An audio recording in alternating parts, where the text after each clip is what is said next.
الحمد لله رب العالمين، والصلاة والسلام على أشرف المرسلين وعلى آله وأصحابه أجمعين، أما بعد.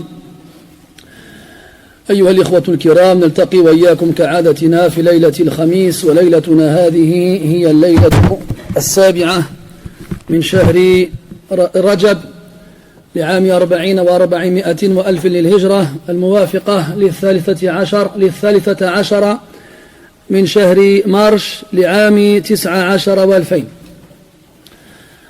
نلتقي وإياكم على عادتنا في قراءة كتاب الإمام البخاري رحمه الله تعالى في الأدب، وما زلنا في باب حسن الخلق، وبقي منه حديث نقرأه الليلة بإذن الله تبارك وتعالى، وهو الحديث 75 و200. Mes très chers frères, nous nous réunissons comme chaque mercredi soir afin de lire et d'étudier ensemble le livre de l'imam al-Bukhari rahimahullah ta'ala dans le bon comportement.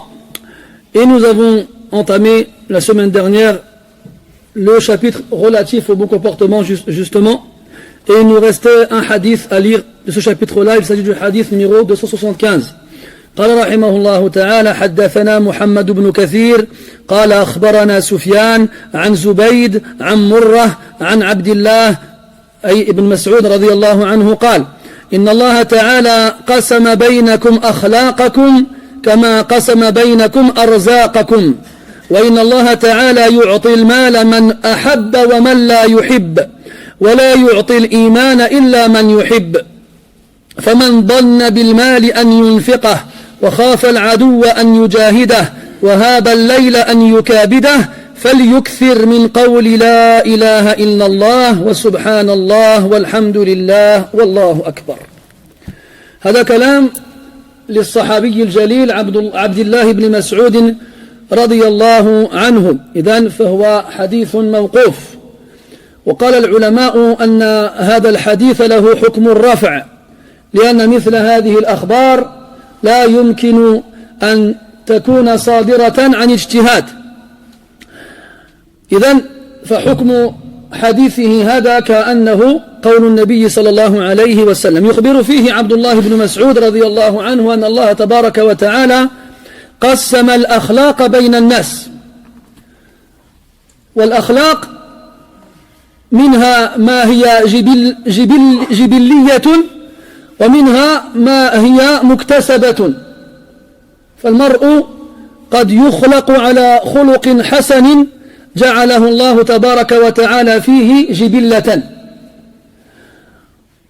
وكذلك قد يكون المرء على غير خلق حسن فيجاهد نفسه حتى يكتسب هذا الخلق، وأيا كان، سواء كان الخلق من جهة الجبلة أو من جهة الاكتساب، فالله تبارك وتعالى هو الذي يرزق الأخلاق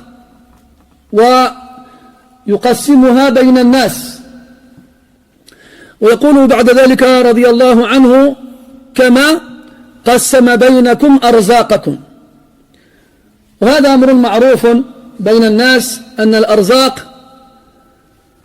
يعطيها الله تبارك وتعالى ويقدرها ويجزئها بين الناس، فمنهم الغني ومنهم الفقير، ومنهم الغني الذي صار فقيرا، والغني الذي أصبح والفقير الذي أصبح غنيا.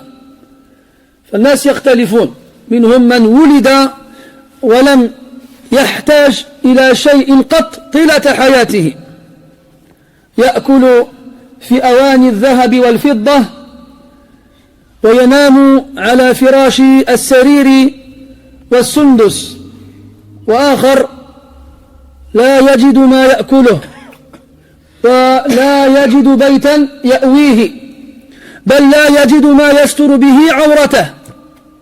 وهذه الأرزاق بيد الله تبارك وتعالى، وهو القائل سبحانه وتعالى: ولو بسط الله الرزق لعباده لبغوا في الأرض ولكن ينزل بقدر ما يشاء. ويقول عز وجل في الآية الأخرى: نحن قسمنا بينهم معيشتهم في الحياة الدنيا. ويجب على المرء كما أنه يجتهد في حالة فقره في دعاء ربه أن يجعله غنيا، أن يجتهد كذلك في دعاء ربه أن يرزق له الأخلاق الحسنة، بل يجب أن تجتهد في طلبك الأخلاق أكثر مما تجتهد في طلبك الأرزاق. فالمرء حريص على أن يكون غنيا ويطمع في المال ويميل حيث وجد المال. ولو كان الناس يجتهدون في دعائهم لربهم أن يرزق لهم الأخلاق الحسنة كما يفعلون عندما يسألون الله عز وجل أن يرزقهم بالأرزاق الطيبة، لم نجد بيننا رجلا أو امرأة متصفا بالأخلاق السيئة. ثم قال رضي الله عنه: وإن الله تعالى يعطي المال من أحب ومن لا يحب. فوجود المال بين يدي الإنسان ليس دليلا على محبة الله تبارك وتعالى، فقد يرزق المال وقد يكون من أبغض الناس إلى الله تبارك وتعالى، كما كان شأن فرعون وقارون، مع أن المؤمن الصالح قد يكون غنيا كذلك، كما كان شأن سليمان عليه السلام وعثمان بن عفان رضي الله عنه. فالشاهد أن المال ليس دليلا على أن الله تبارك وتعالى يحب هذا العبد الذي أعطاه إياه، لكن قال: ولا يعطي الإيمان إلا من يحب. وما قلناه في سؤال الله عز وجل برزق الأخلاق على قدر ما يسأل المرء ربه أن يمن عليه بالأرزاق، نقوله كذلك في الإيمان. فكما أن المرء يجتهد في أن يكون ذا مال وأن يرزقه الله تبارك وتعالى هذا المال الذي حببه الله تعالى إليه، فمحبة الإنسان للمال كذلك محبة جبلية جعلها الله تبارك وتعالى في فطرة الإنسان: وتحبون المال حبا جاما وإنه لحب الخير لشديد. فهذه المحبة موجودة فينا لا محالة. فالله عز وجل كما أنه هو الذي حبب إلينا المال، هو الذي كذلك يحبب إلينا الإيمان. قال الله عز وجل: ولكن الله حبب إليكم الإيمان وزينه في قلوبكم وكره إليكم الكفر والفسوق والعصيان أولئك هم الراشدون. فكما حبب الله عز وجل إليك المال، انظر محبتك للإيمان، هل تساوي محبتك للمال أو هي دون ذلك أو فوق ذلك؟ فإن وجدت أن محبتك للإيمان أدنى من محبتك للمال فاجتهد في الدعاء حتى يرزقك الله تبارك وتعالى ويعطيك الإيمان. الإيمان درجات، والمرء لا سيما إذا ولد مسلما وعرف الإسلام مذ يعقل ومذ صغر سنه، ففي الغالب لا يخطر على باله أن يسأل الله عز وجل له الإيمان. يسأل من كل شيء ولا يدور بخلده أن يمد يديه متضرعا إلى ربه أن يرزق له الإيمان، وهذا غلط ونقص وتقصير وسوء فهم وتدبير. فيجب أن تجتهد في سؤال الله عز وجل الإيمان والأخلاق الحسنة أكثر من اجتهادك في سؤال الله عز وجل الأرزاق والأموال الطائلة. ثم قال فمن ظن بالمال أن ينفقه، ظن يظن بالضاد بمعنى بخل، ومنه قوله تبارك وتعالى وما هو على الغيب بضنين أي ببخيل. فمن ظن بالمال أن ينفقه، من رزق مالا وبخل حتى عاجزت نفسه أن تنفق من هذا المال في سبيل الخير طبعا، فترى البخيل ينفق على نفسه ولا يجد في ذلك حرجا، وربما رأيته ينفق على عياله وإن كان في ذلك شحيحا. أما أن ينفق على غيره، على المحتاجين والفقراء والمساكين، فلا يبالي بذلك، بل يمسك المال ويظن أنه سينتفع به حتى بعد الموت. وهذه كذلك غريزة فطرية في كثير من الناس، يمسك المال ولا يحب أن ينفقه. والمال يجب أن يكون في راحة الكف، ولا ينبغي أن يكون في القلب. وكما قال الإمام أحمد رحمه الله تعالى المال لك إذا أنفقته، فإذا أمسكته فأنت له.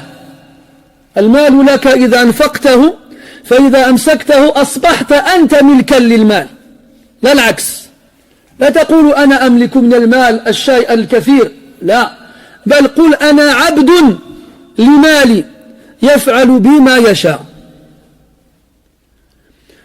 على كل حال، فمن ظن بالمال أن ينفقه، فكثير من الناس لا يستطيع أن ينفق ماله، حتى المنافق الذي ذكره الله تبارك وتعالى في القرآن ينفق ماله. يقول تبارك وتعالى ولا ينفقون إلا وهم كارهون. نعم يكرهون الإنفاق لكنهم ينفقون. فأيهما أسوأ حالا، الذي يبخل بالمال فلا ينفقه، أو الذي ينفق بالمال كارها؟ كلاهما في حالة سيئة، لكن الأخف هو الذي ينفق ولو كارها. الذي يمسك المال ولا ينفقه أشد وأدهى. هذا هو الأول. فمن ظن بالمال أن ينفقه وخاف العدو أن يجاهده. ففي حالة الحرب وحالة القتال إذا تقابل الصفان حرم الله عز وجل أن يولي المقاتل دبره إلا في حالات مخصوصة ذكرها العلماء في كتبهم. قال الله تبارك وتعالى يا أيها الذين آمنوا إذا لقيتم الذين كفروا زحفا فلا تولوهم الأدبار ومن يولهم يومئذ دبره إلا متحرفا لقتال أو متحيزا إلى فئة فقد باء بغضب من الله ومأواه جهنم وبئس المصير. وفي الصحيح من حديث أبي هريرة رضي الله عنه قال النبي صلى الله عليه وسلم اجتنبوا السبع الموبقات وذكر فيهن التولي يوم الزحف، فهذا من كبائر الذنوب. هذا عندما يتقابل الصفان في ساحة الوغى وفي أرض المعركة. أما إن كان الأمر قبل ذلك واستنفر الناس ودعوا إلى النفير،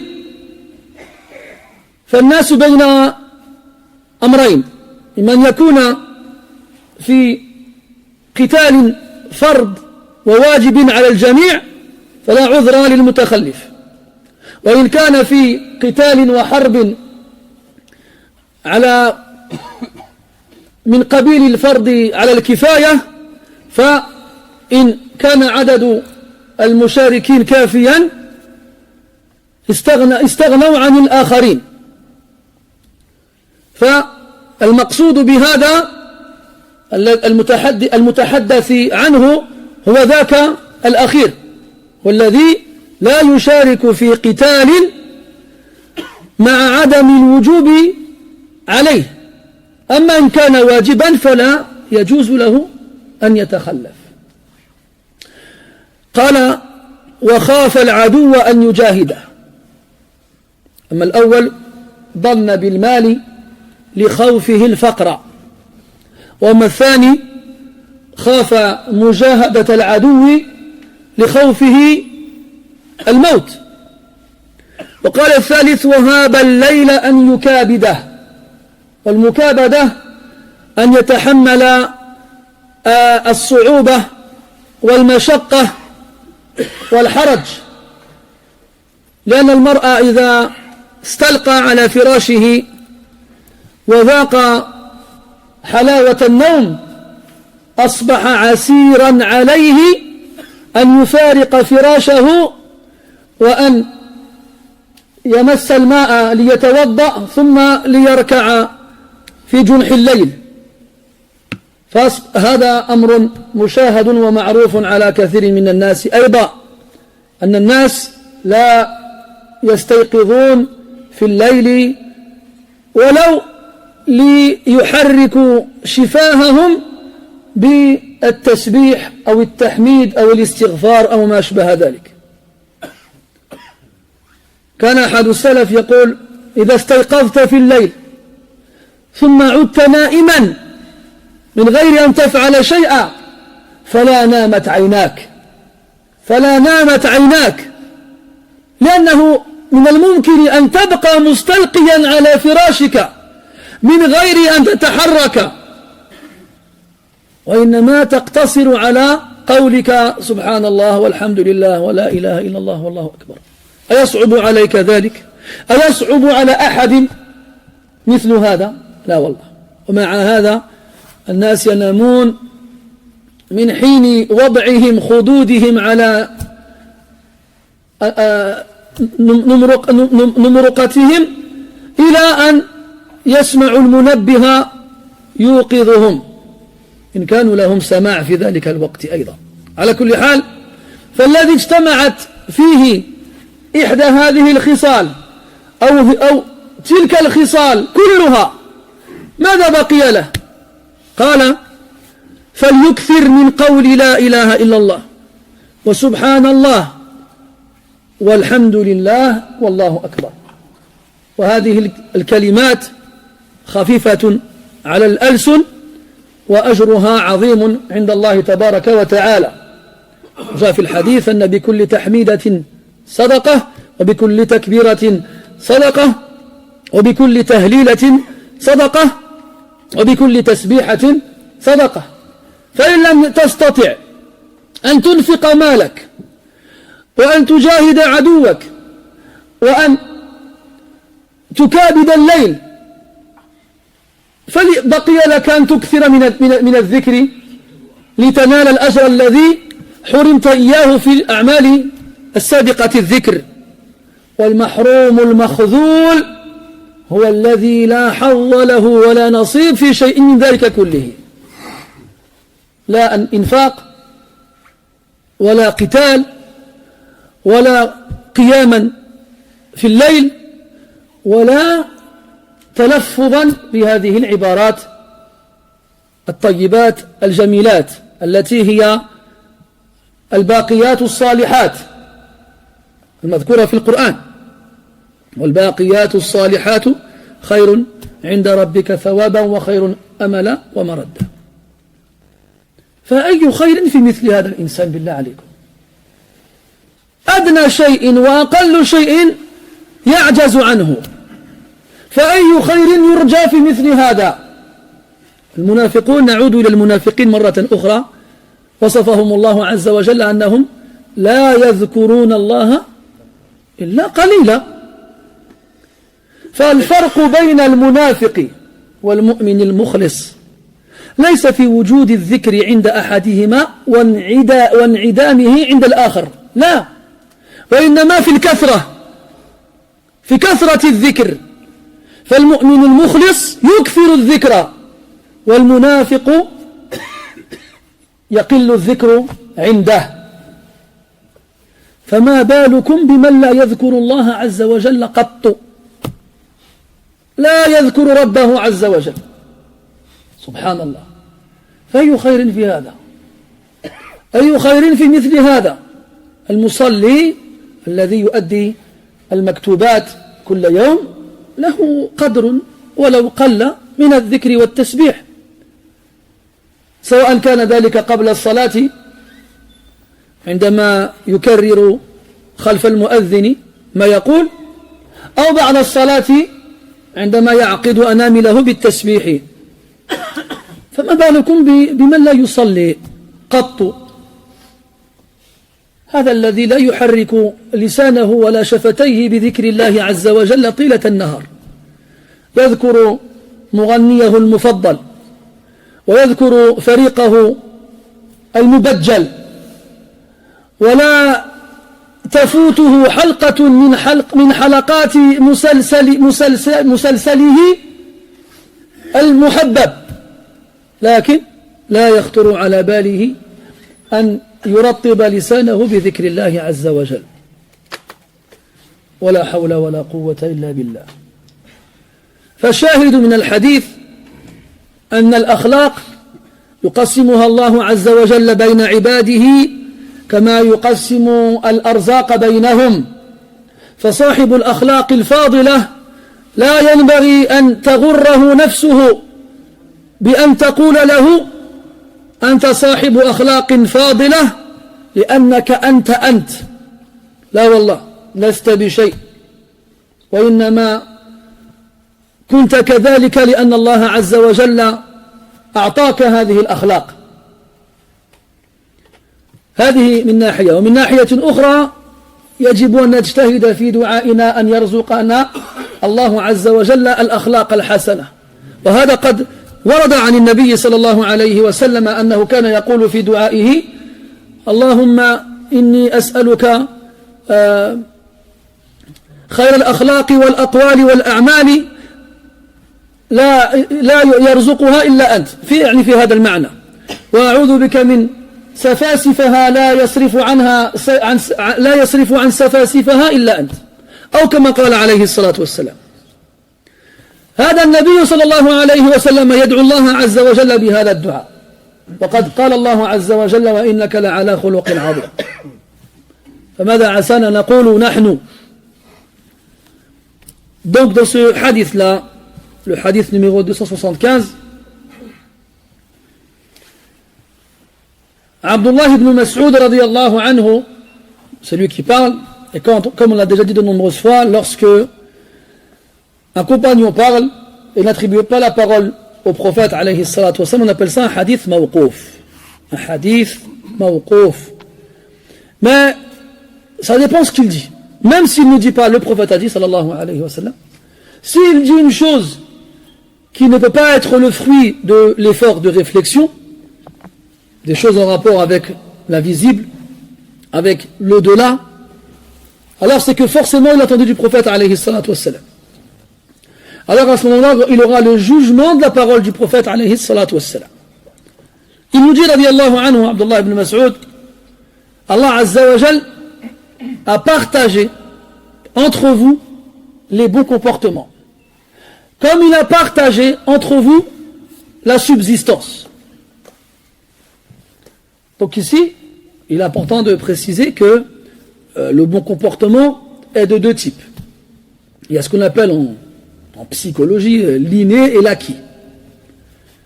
C'est-à-dire qu'il y a des gens qui ont un bon comportement instinctivement, naturellement. Il y a des gens qui sont pudiques. Il y a des gens qui sont doux. Il y a des gens qui ne se précipitent pas, qui ont des bons caractères et des bons comportements, sans jamais rien fait pour les avoir. C'est chez eux naturel et instinctif. Allah Azza wa Jalla les a créés comme ça. Comme le prophète il a dit à un de ses compagnons radiyallahu anhu: inna fika la khuluqayn yuhibbuhum Allah, al-hilma wal-ana. Il y a en toi deux comportements qu'Allah il aime: l'indulgence et le fait de ne pas se précipiter. Alors le compagnon, touché de ces paroles-là, il veut savoir est-ce que ce sont des comportements qu'il a obtenus en faisant des efforts ou des comportements qu'Allah lui a donnés instinctivement. Il l'a créé ainsi. Et il lui a répondu, le prophète: Allah tabaraka wa ta'ala t'a créé comme ça. Il y a des gens qui ont des bons comportements, des comportements nobles, instinctivement, naturellement, depuis toujours. Il y en a qui ont un bon comportement, mais qui n'étaient pas à la base chez eux. Ils ont dû faire des efforts sur eux-mêmes pour effacer ce qu'il y avait de mauvais et le remplacer par ce qu'il y a de bon. Ils étaient grossiers et vulgaires, ils ont fait des efforts et on n'a jamais pu entendu chez eux de grossièreté ou de vulgarité. Ils étaient pressés, colériques, j'en passais d'autres. Tout cela a changé avec des efforts. Que ce soit l'un ou l'autre, c'est Allah Ta'ala qui donne. Allah Azza wa Jal donne à ses créatures ce qu'il veut comme bon comportement et à qui il veut. À qui il veut. De la même façon qu'il partage et qu'il divise entre eux la subsistance. Vous savez, nous aujourd'hui dans le français contemporain, quand on parle en islam de risque, la première chose qui nous vient à l'esprit c'est l'argent. Comme s'il n'y avait que l'argent. Non, il y a tout dans le risque. Il y a ton intelligence, ta compréhension, ta force, ta taille, ta couleur, tes cheveux, j'en passe et d'autres. En plus de l'argent dont tu as besoin pour subvenir à tes besoins. Donc tout ça, ça rentre dans le risque. Tout ce qu'on a, Allah nous l'a donné. وَمَا بِكُم مِّن نِعْمَةٍ فَمِنَ اللَّهِ يَرْحَمُكَ اللَّهِ. Alors, les gens sont tous au courant que la subsistance provient d'Allah subhanahu wa ta'ala. D'ailleurs, quand on entend les gens faire des du'as, généralement, les efforts qu'ils fournissent dans les invocations sont dans le fait de demander à Allah de leur rajouter encore plus que ce qu'il leur a donné. Allahumma rzuqni kada, Allahumma rzuqni kada. On entend beaucoup ça. Mais malheureusement, il est rare d'entendre chez les gens de demander à Allah de leur donner un bon comportement. Alors que Allah Ta'ala donne le bon comportement et le partage et le divise parmi les gens, comme il donne la subsistance et la partage et la divise parmi les gens. Allah dit dans le Coran, et si nous avions donné largement la subsistance aux créatures sur terre, ils se seraient rebellés. La bara'u fil ard, ils auraient semé le désordre. Pourquoi? Parce que plus on a, plus on devient mauvais en général, pas de façon absolue. Kalla, innal insana la yatagha, ar-ra'ahu istaghna. Lorsque l'être humain se sent à l'abri du besoin, alors forcément il se rebelle. C'est pour ça que les riches, généralement, sont ceux par lesquels le mal s'installe dans les villes et les cités. Allah dit dans le Coran, وَإِذَا أَرَدْنَا أَن نُهْلِكَ قَرْيَةً أَمَرْنَا مَنْ مُتْرَفِيهَا فَفَسَقُوا فِيهَا فَحَقَّ عَلَيْهَا الْقَوْلُ فَدَمَّرْنَاهَا تَدْمِيرًا. Lorsque Allah Azza wa Jalla veut supprimer une cité, lorsqu'il veut exterminer un peuple, il fait des causes, il y a des causes pour cela. Et parmi les causes de l'extermination de ce peuple-là, c'est que le mutrafoun, c'est quoi le mutrafoun? C'est ashab al-taraf. Et le taraf, c'est la richesse, le luxe.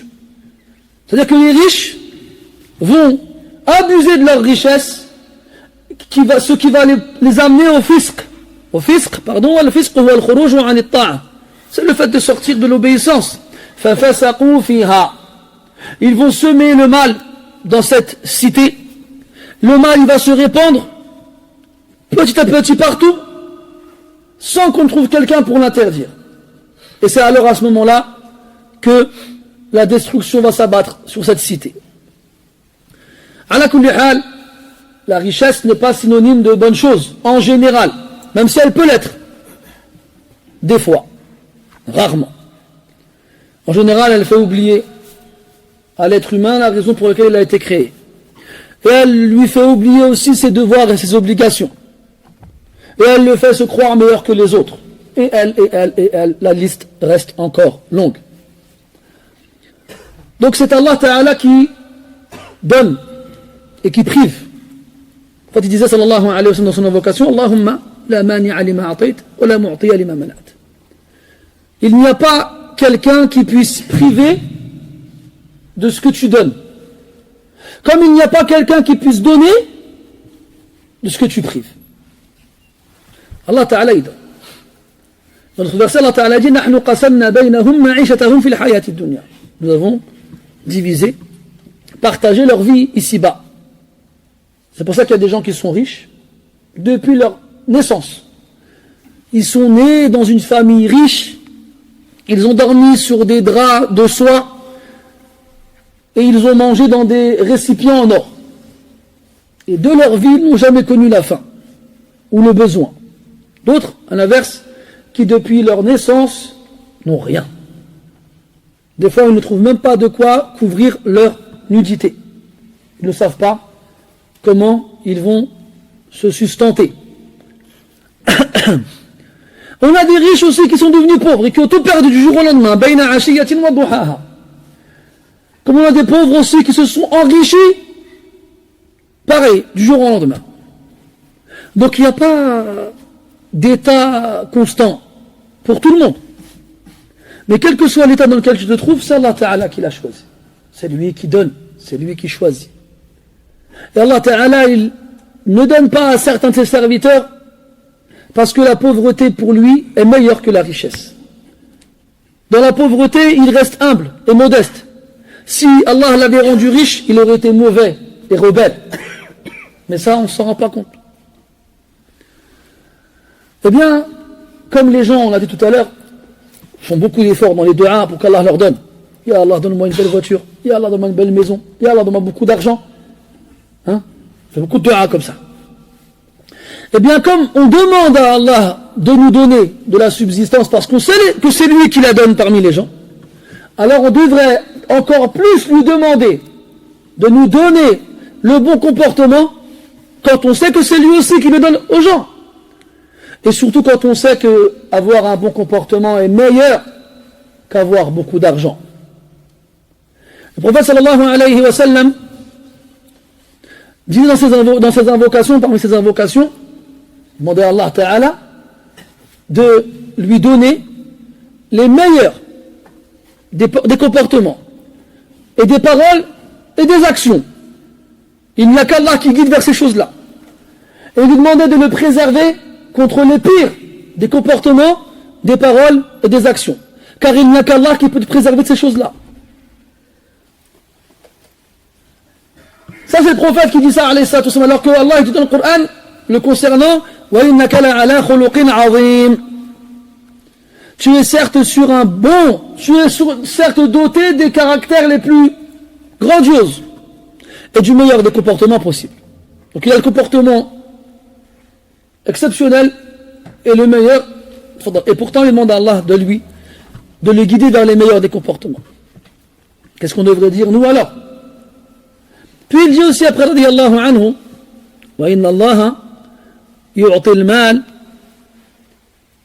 man ahabba wa man la yuhib. Donc ça c'est la suite du hadith d'Ibn Mas'ud.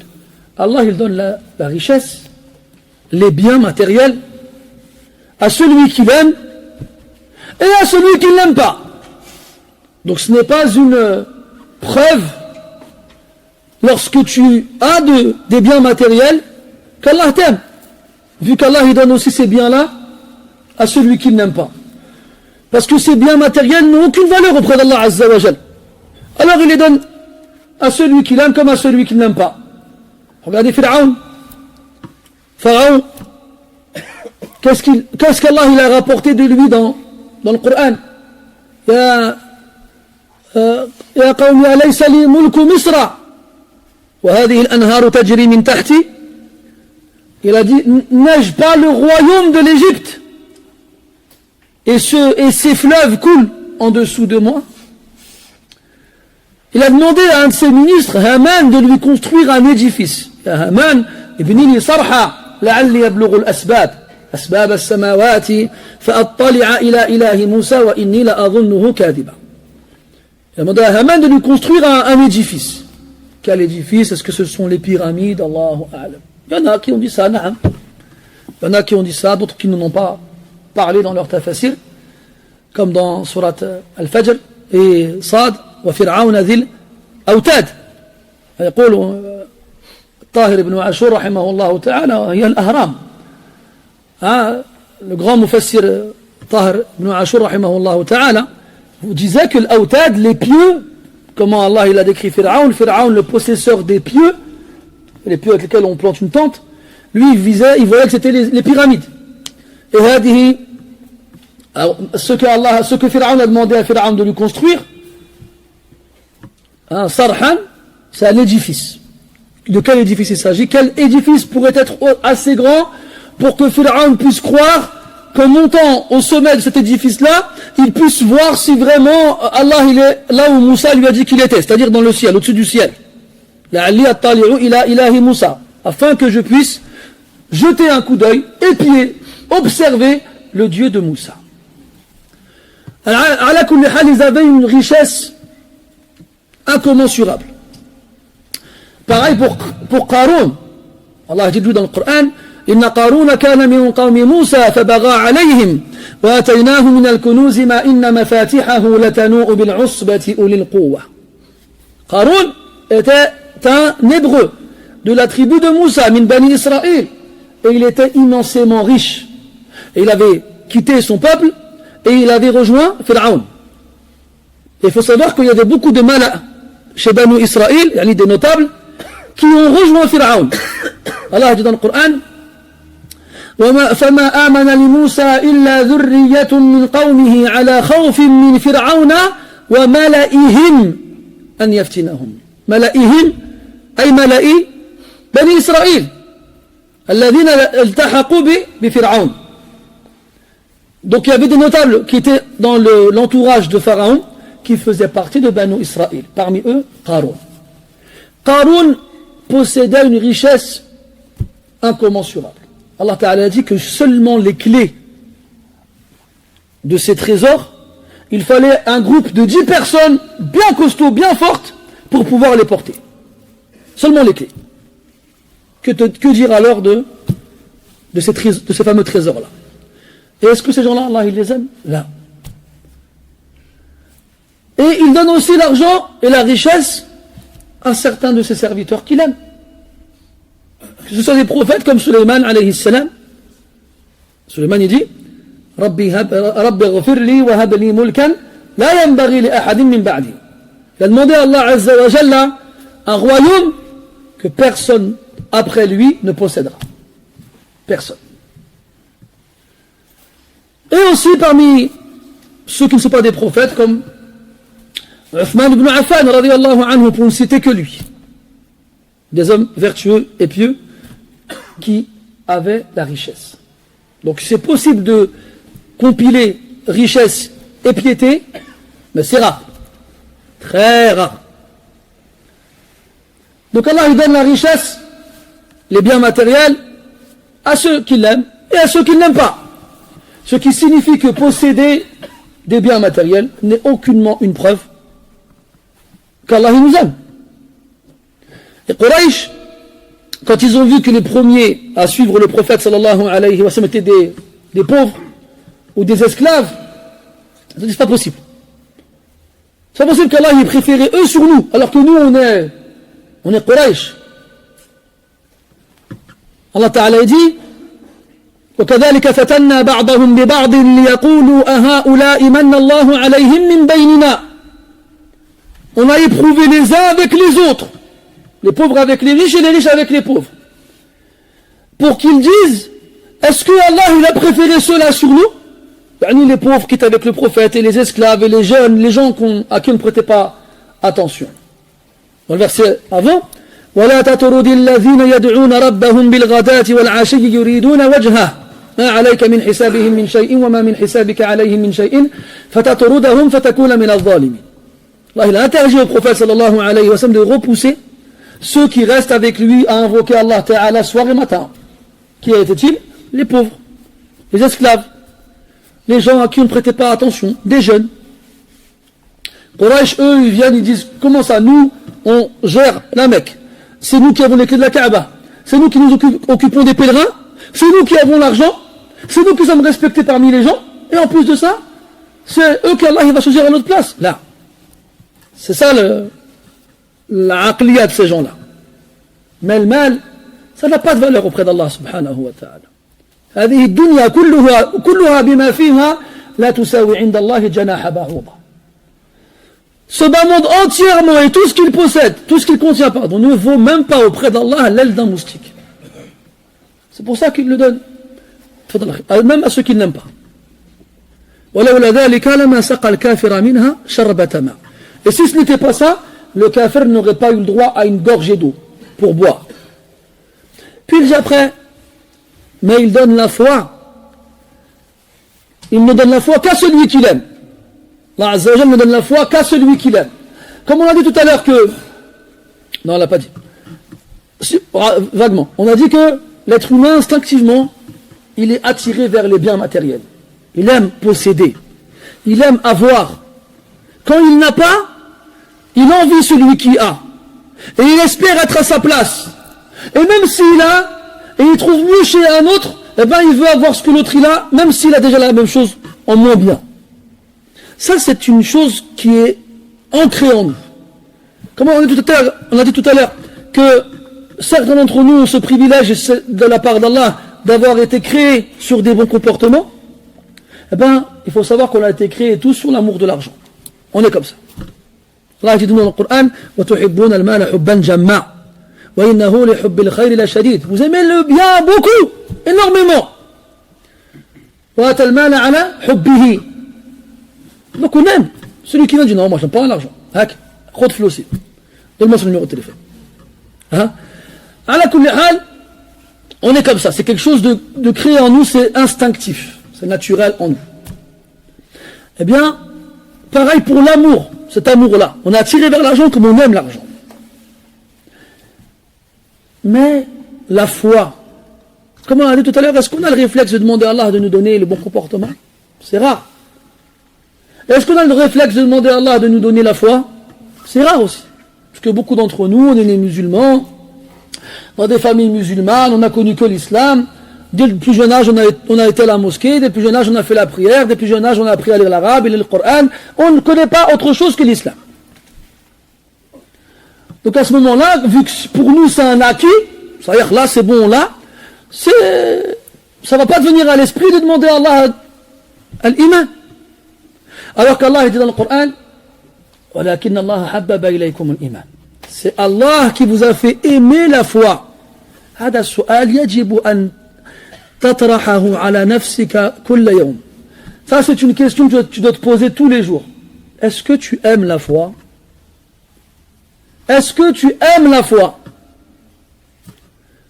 ثلاثة من كن فيه وجد بهن حلاوة الإيمان.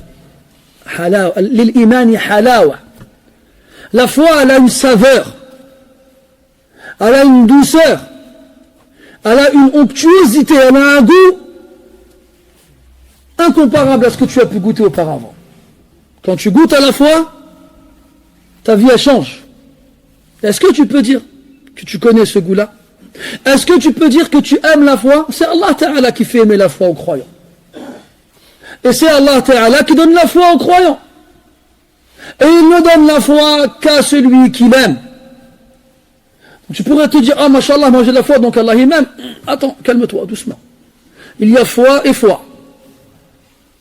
Il y a l'iman al-mutlaq et mutlaq al-iman.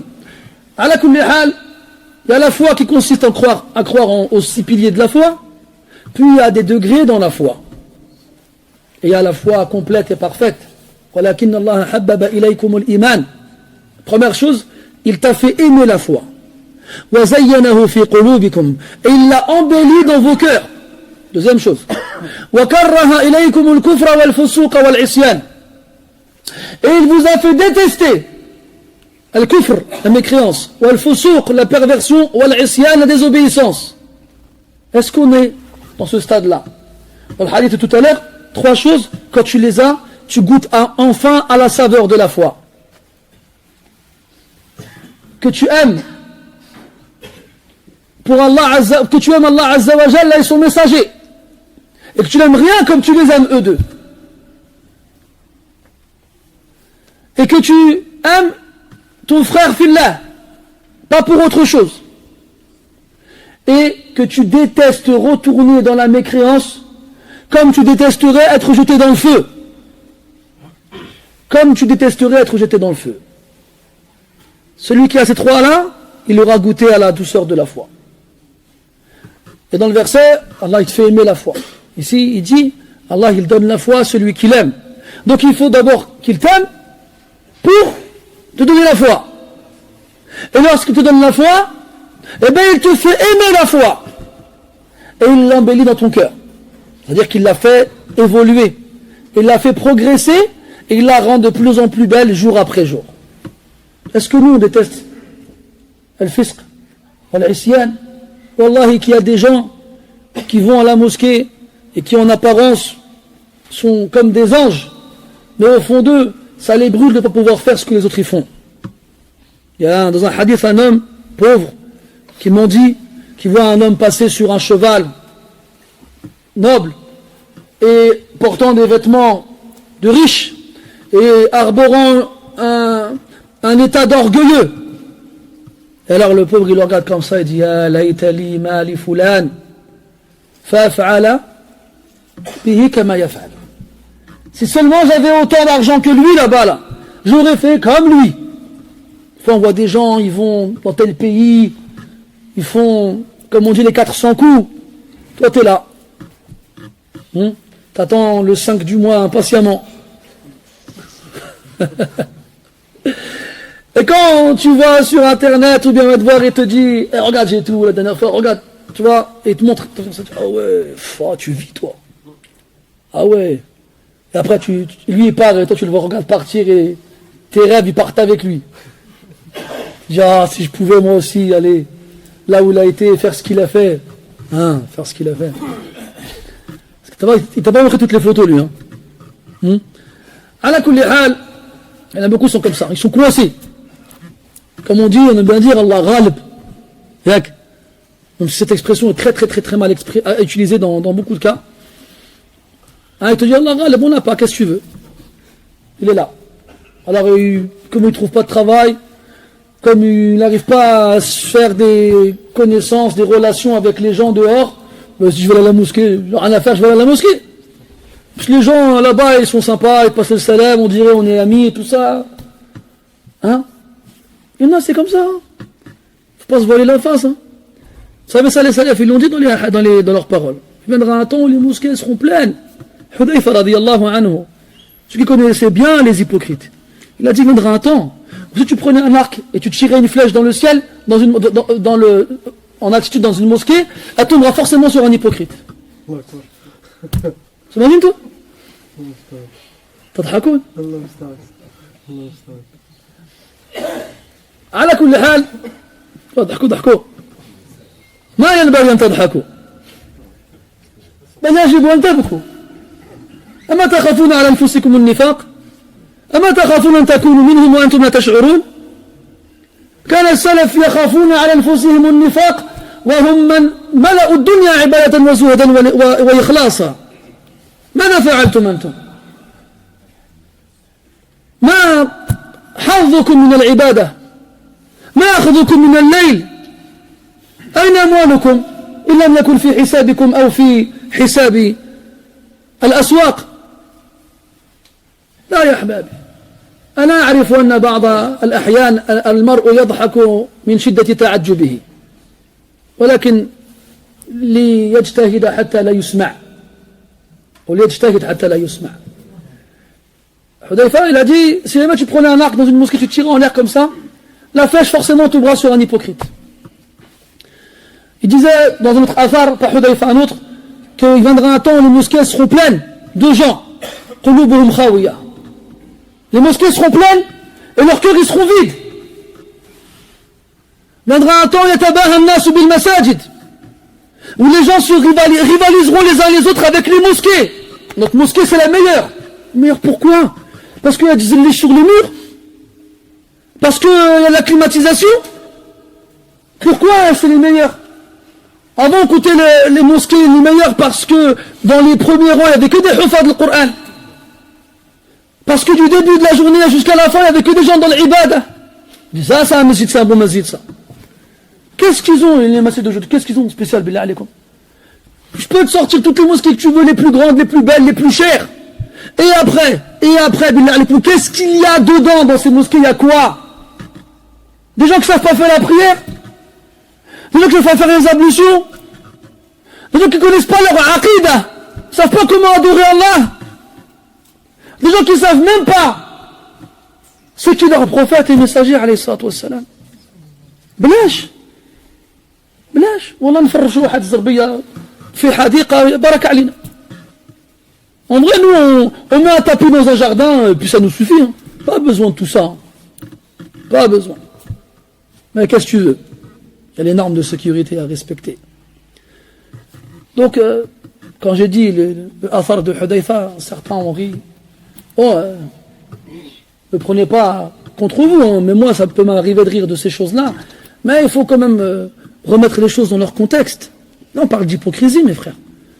Vous savez, les salaf, rahmatullahi alayhim, ils avaient une peur bleue de l'hypocrisie. Alors qu'ils ont rempli ce bas monde d'adoration et de piété. Omar ibn al-Khattab, une fois, il allait à une janaza. Hudayfa lui dit, il a juste fait un signe, il ne va pas. Omar, il a compris que celui qui est mort, il ne fallait pas prier sur lui. Alors Omar, il va voir Hudayfa, nashadtuka Allah, asammani Rasulullah sallallahu alayhi wa sallam fil munafiqin. Je te demande par Allah, est-ce que le prophète m'a appelé, il m'a cité dans les hypocrites? Il dit là, wala uzakki ba'daka ala Allah ahada. Il dit non, et après toi, je ne ferai les éloges de personne. Hudayfa connaissait bien les hypocrites. Une fois, il passait à côté d'un homme qui faisait dua. Il disait, Ya Allah, tahir al-arda min al-munafiqin. Il disait, Ya Allah, purifie la terre des hypocrites. Et Hudayfa, qui était devenu assez âgé, il lui dit, Ya Bunay, la taqul mithla hada. Ne dis pas ça, mon fils. Il dit, pourquoi? Il dit, là où istajab Allahu lak, lastawhashtum fi turuq. Si Allah il te répond là, vous vous sentirez seul dans les rues, il n'y aura plus personne. Il viendra un temps où les mosquées seront pleines de gens, mais leurs cœurs ils seront vides. Soufyan al-Thawri, rahimahullah ta'ala, une fois il s'est mis à pleurer beaucoup. Il dit, pourquoi tu pleures? Il a dit, j'ai pensé aux hypocrites. Et je me suis dit qu'ils en arrivent même jusqu'à pleurer. Et j'ai peur que mes larmes ne soient pas sincères. Voilà, il faut lire ce qu'ils disent. Tahbel, qui disent pas possible. Ce qui le fou, c'est moi ou c'est eux? Et là, tu te rappelles de ce qu'il disait le Hassan al-Basri. Si on avait vu les salafs, on aurait dit c'est des fous. Et si eux nous avaient vus, ils auraient dit c'est pas des musulmans ces gens-là. Voilà. Ala kulli hal. Donc, qui ici peut dire, mon cher abri de l'hypocrisie, qui? Je connais. Qui, billah alaykoum? Celui qui peut le faire, qui me le dise. Là, ya ikhwan, s'il y a bien une chose qu'on doit craindre, c'est le nifaq. Qu'est-ce qu'on a fait, nous? Où elles sont les nuits qu'on a passées en prière? Où elles sont? Où il est notre argent, si ce n'est dans nos poches ou dans les tiroirs caisses des magasins dans lesquels on fait nos courses? Billah alaykoum, qu'est-ce qu'on a laissé derrière nous pour l'au-delà? Qu'est-ce qu'on a laissé? Qu'est-ce qu'on a fait? Eux, la nuit, ils ne dormaient pas. Le jour, ils ne mangeaient pas. Ils préféraient les autres à eux-mêmes jusqu'à se priver. Et avec tout ça, ils avaient peur de l'hypocrisie. Ils lisaient le Coran toute leur journée. Ils faisaient que ça. Abu Ishaq al-Sabi'i, rahimahullah ta'ala, ou Ibn Ishaq al-Sabi'i, rahimahullah ta'ala, quand il est devenu vieux, il disait, moi maintenant, j'arrive plus, à cause de mes jambes, à rester longtemps en Qiyam al-Layl. Je peux juste lire le Baqara et Ali Imran dans une raka'a. Ça, il était vieux. Dans notre cas, il disait quoi? Il disait aux jeunes, les jeunes, profitez de votre jeunesse. À cause de ma vieillesse aujourd'hui, je n'arrive à lire que 1000 versets par nuit. Quand on lit leurs histoires à ces gens-là, je dis, mais c'est pas possible. Qu'est-ce qui s'est passé? Et plus on avance dans le temps, moins on fait, et plus on se sent à l'abri. Encore une fois, le Hassan al-Basri avait dit ça. Les salafs, ils avaient réussi à regrouper énormément d'actions vertueuses et énormément de peur d'Allah Azza wa Jal.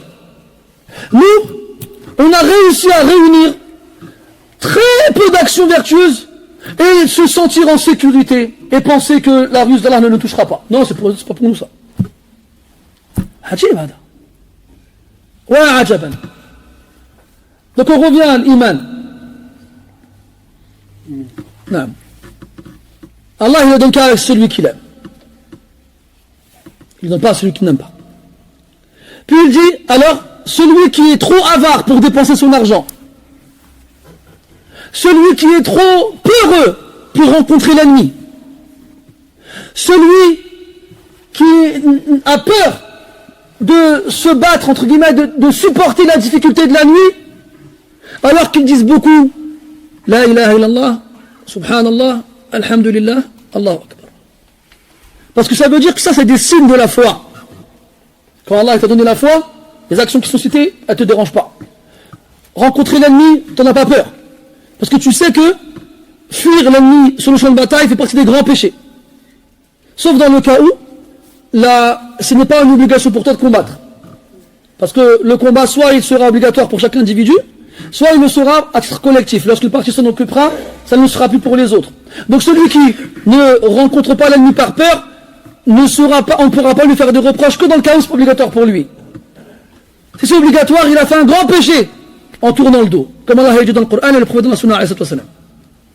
Celui qui est avare, son argent il le garde pour lui. Il croit qu'en gardant l'argent, l'argent il est à lui. Mais il se trompe. Imam Ahmed rahimahullah ta'ala, il disait l'argent il est à toi que quand tu l'as donné. Si jamais tu le gardes, c'est toi qui l'as à lui. C'est lui qui peut dire hey, regarde ce que je possède. Il est à moi lui. L'argent il faut l'avoir dans la paume de la main, pas dans le creux du cœur. Si jamais il rentre dans le cœur, c'est fichu, sortira jamais. Si jamais tu gardes pour toi, c'est toi qui lui appartiens et pas l'inverse. Et le prophète, avec sa générosité légendaire, demandait à Allah de le préserver contre l'avarice. Puis il y a aussi mukabalatul layl. La nuit c'est difficile. Quand tu es dans ton lit confortable avec une couette bien chaude, et que tu t'es couché à une certaine heure et que tu profites bien du sommeil, quand ton réveil sonne, là le combat commence. C'est pour ça qu'Allah a dit tatajafa junubuhum anil madaji'. Le mujafa c'est l'éloignement. Certains l'ont traduit par l'arrachement, tu t'arraches de ton lit comme si tu étais collé à lui. Allah dit plus dans le Coran, ceux qui vont au paradis, kanu qalilan min al-layli ma yahja'un. Ils ne dormaient de la nuit que très peu. Dormaient chouïa un petit peu, puis le reste c'était la prière ou la lecture du Coran. Et il y en a qui croient que celui qui fait Qiyam al-Layl, dès le départ, il va savourer, il va passer un moment exceptionnel. Ça demande du temps. Et un salaf, il a dit Kabattu al-Layla 10 sinin. فما ذقت طعم قيام الليل إلا بعد هذه الفترة. Elle a dit que pendant 10 ans, j'ai souffert pour faire la prière la nuit. C'était dur. Je me réveillais. Il y en a, vous savez, ils mettaient des vêtements frais quand il faisait froid pour rester réveillés. Et ils mettaient des vêtements chauds quand il faisait chaud. Ils faisaient les ablutions avec de l'eau froide. Tous ces moyens-là pour faire partir le sommeil et pour se réveiller. Et ne croyez pas que dès le départ, il faisait Allahu Akbar et ça y est, la terre arrêtait de tourner et le ciel s'arrêtait pour lui. Non, c'est un effort difficile. Qu'on arrive à amadouer au bout d'une certaine période. Mais si toi, tu n'arrives pas à tenir rak'atayn après l'Isha avec l'imam pendant Ramadan dans Tarawih. Vous avez remarqué, Tarawih, la mosquée elle est pleine. Puis on fait l'Isha, ça se vide. Après on fait rak'atayn de Tarawih, ça se vide. Et chaque fois qu'on fait rak'atayn, on perd une partie de la mosquée. Mais ceux qui n'arrivent pas à faire rak'atayn de Tarawih, quand est-ce qu'ils vont réussir eux? Quand est-ce? Quand tu es tout seul la nuit chez toi, dans ton lit, bien au chaud, tu vas réussir toi à te lever et prier. Ya akhi, c'est Allah qui choisit ceux qui se lèvent la nuit pour prier. C'est pas toi. C'est pour ça que ceux qui ont l'intention de le faire et qui n'y arrivent pas, eh ben qu'ils se disent qu'Allah Ta'ala ne veut pas. Il y en a qui étaient au Fudayl ibn Iyad, ils l'ont dit Ma lana, la naqumu al-layl, qala kabbalatkum khatayakum. On n'arrive pas à se lever la nuit, il a répondu ce sont vos péchés qui vous ont enchaînés. Et il demande à Hassan al-Basri pourquoi on n'arrive pas à prier la nuit? Il a répondu Inna qiyam al-layli sharafun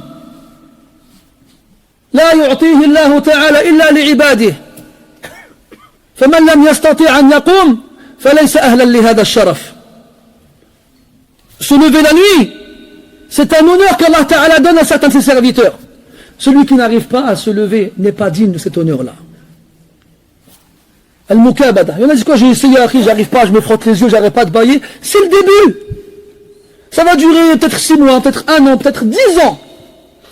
Mais ce qu'il faut, c'est Al-Mudawama. C'est faire ça continuellement.